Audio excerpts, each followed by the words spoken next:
సన్నివేశం అద్భుతంగా ఉన్నదనేటువంటిది సోషల్ మీడియాలో నడుస్తూ ఉంది. ఇవి రివెంజ్ పాలిటిక్స్ కావు అనేది క్లియర్గా తెలుస్తూ ఉంది. ఇక్కడనే ఇంకొక వార్త కనిపిస్తుంది. 6729 మంది అవుట్, పదవి విరమణ చేసి కాంట్రాక్టుపై పనిచేస్తున్న వారిపైన వేటు. రేవంత్ సర్కార్ సంచలన నిర్ణయం తీసుకున్నది. అటెండర్ నుంచి ఐఏఎస్ దాకా తొలగింపు. జాబితాలో metro MD NVS Reddy, YTDA AC Kishan Rao, CE BLN Reddy, 10 మంది ట్రాన్స్కో జెన్కో డైరెక్టర్లు కూడా ఉన్నారు. సేవలు అవసరం అనుకుంటే కొత్తగా నోటిఫికేషన్ ఇచ్చి మళ్ళీ అవకాశం ఇవ్వాలి. ఉత్తర్వులు జారీ చేసిన రాష్ట్ర ప్రభుత్వం పురపాలక శాఖలో 177 మందిని తొలగింపు, 6000కు పైగా ఉద్యోగ నియామకాలకు ఛాన్సు, ఉద్యోగులకు పదోన్నతులు లభించే అవకాశం. రైట్, పూర్తి వార్త చూస్తే ఒక్కరు కాదు, పదులు వందలు కాదు, ఏకంగా 6729 మందిని కొలువుల నుంచి తొలగించారు. పదవి విరమణ పొందాక కూడా తెలంగాణలో కాంట్రాక్ట్ పద్ధతిలో కొనసాగుతున్న వారిని ఇంటికి పంపుతూ రేవంత్ రెడ్డి సర్కార్ తీసుకున్న సంచలన నిర్ణయం ఇది. ప్రభుత్వం ఒక ఉత్తర్వులో 6729 మందిని ఇంటికి పంపింది. ఇలా తొలగించిన వారిలో అటెండర్ బదులు ఐఏఎస్ అధికారి దాకా ఉండడం గమనార్హం. ఈ జాబితాలో మెట్రో రైలు MD NVS Reddy, Yadagirigutta ఆలయ అభివృద్ధి ప్రాధికార సంస్థ YTDA vice chairman G Kishan Rao, consultants engineer BLN Reddy, 10 మంది ట్రాన్స్కో జెన్కో డైరెక్టర్లు. ఈ మేరకు ప్రభుత్వ ప్రధాన కార్యదర్శి శాంతికుమారి ఉత్తర్వులు జారీ చేశారు.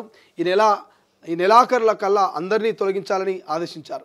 ఇలా తొలగించిన వారిలో ఎవరి సేవలైనా అవసరమని భావిస్తే వారిని పునర్నియమించుకోవడానికి తాజాగా నోటిఫికేషన్ ఉత్తర్వులు ఇవ్వాలని స్పష్టం చేశారు. సర్కార్ సంచలన నిర్ణయంతో కొత్త నియామకాలను మార్గం సుగమవుతుందనే ప్రచారం సచివాలయ వర్గాల్లో జరుగుతోంది. ప్రభుత్వ ఉత్తర్వులతో మున్సిపల్ శాఖ వెంటనే చర్యలు ప్రారంభించింది.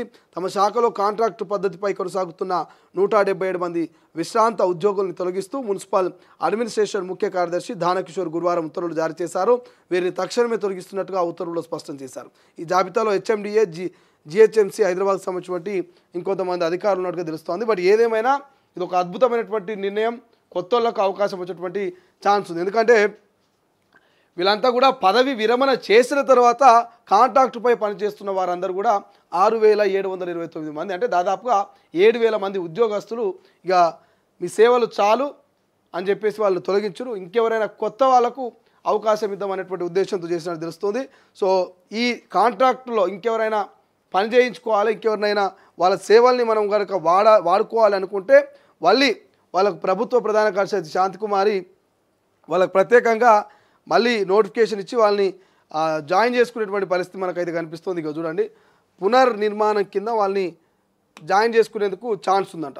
ఎవరైతే సేవలు వాడుకోవాలి అనుకుంటే ఇక ఎవరి సేవలనైనా అవసరమని భావిస్తే వారిని పునర్నిర్మాణం సంబంధించి అంతేనా పునర్నిర్మించుకోవడానికి తాజాగా నోటిఫికేషన్ ఉత్తర్వులు ఇవ్వాలంటూ స్పష్టం చేశారు.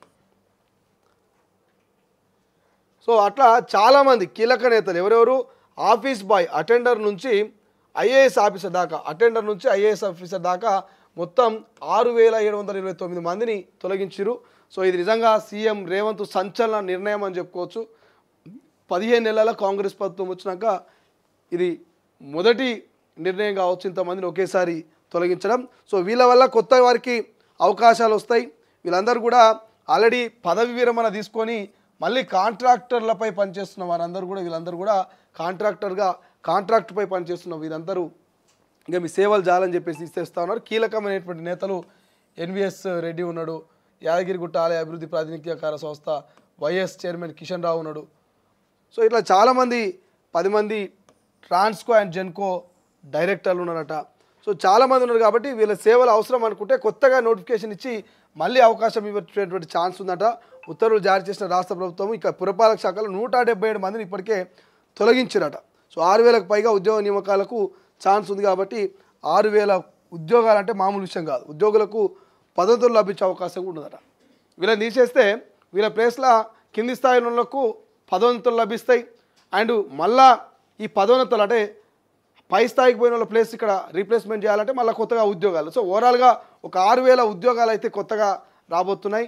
ఈ కాంట్రాక్టు పైన పదవి విరమణ పొంది కాంట్రాక్టుపై పనిచేస్తున్నటువంటి ఉద్యోగులను తీసేయడం మాత్రం కొంతమంది మంచి నిర్ణయం అని చెప్తా ఉన్నారు. కాబట్టి చూడాలి మరి 6729 ఉద్యోగాలు ఖాళీ అయినట్టే. ఇక ఆ ఉద్యోగాలు భవిష్యత్తులో రీప్లేస్మెంట్ ఛాన్స్ మనకు కనిపిస్తూ ఉంది.